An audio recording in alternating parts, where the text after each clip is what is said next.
Did North Korea force a U.S. envoy to sign off on a $2 million bill for medical services before releasing Warmbier? According to the Washington Post, Donald Trump personally ordered Joseph Yun to sign such an agreement. But did the U.S. ever pay that bill? North Korea issued a $2 million bill for the hospital care of comatose American Warmbier, insisting that a U.S. official sign a pledge to pay it before being allowed to fly the University of Virginia student home from Pyongyang in 2017. The presentation of the invoice, not previously disclosed by U.S. or North Korean officials, was extraordinarily brazen even for a regime known for its aggressive tactics. But the main U.S.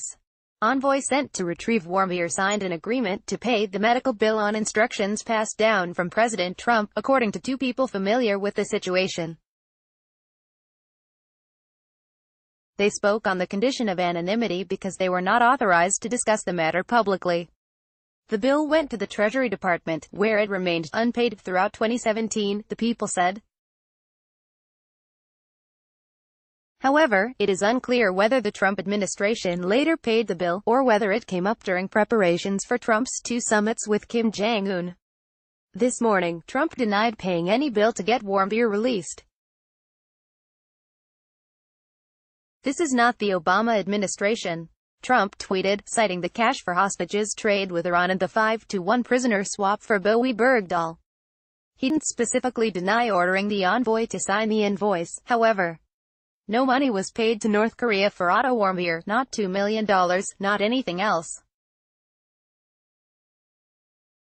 This is not the Obama administration that paid $1.8 billion for 4 hostages, or gave 5 terrorist hostages plus, who soon went back to battle, for traitor SGT. Bergdahl. Donald J. Trump, at Real Donald Trump, April 26, 2019. President Donald J. Trump is the greatest hostage negotiator that I know of in the history of the United States. 20 hostages, many in impossible circumstances, have been released in last 2 years. No money was paid. Chief Hostage Negotiator, USA. Donald J.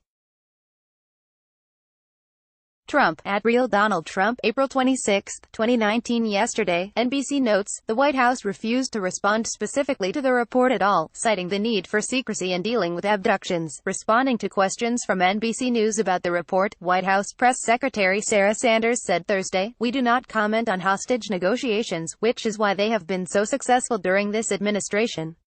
That reaction set off speculation that the bill eventually got paid, perhaps as an enticement to hold one of the 2 summits with Kim Jong-un.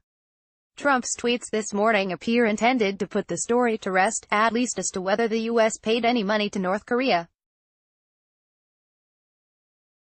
Whether they tried to present a bill in exchange for Warmbier's release, and whether the U.S. initially agreed to pay it, is still left as an unknown, and likely will be for quite a long time to come. Even for North Korea, a ransom demand under those circumstances would be surprisingly arrogant, though, and so in order to sign off on it would be unusual, to say the least. That doesn't mean it didn't happen, of course, but it is reason to remain a little skeptical of the initial report.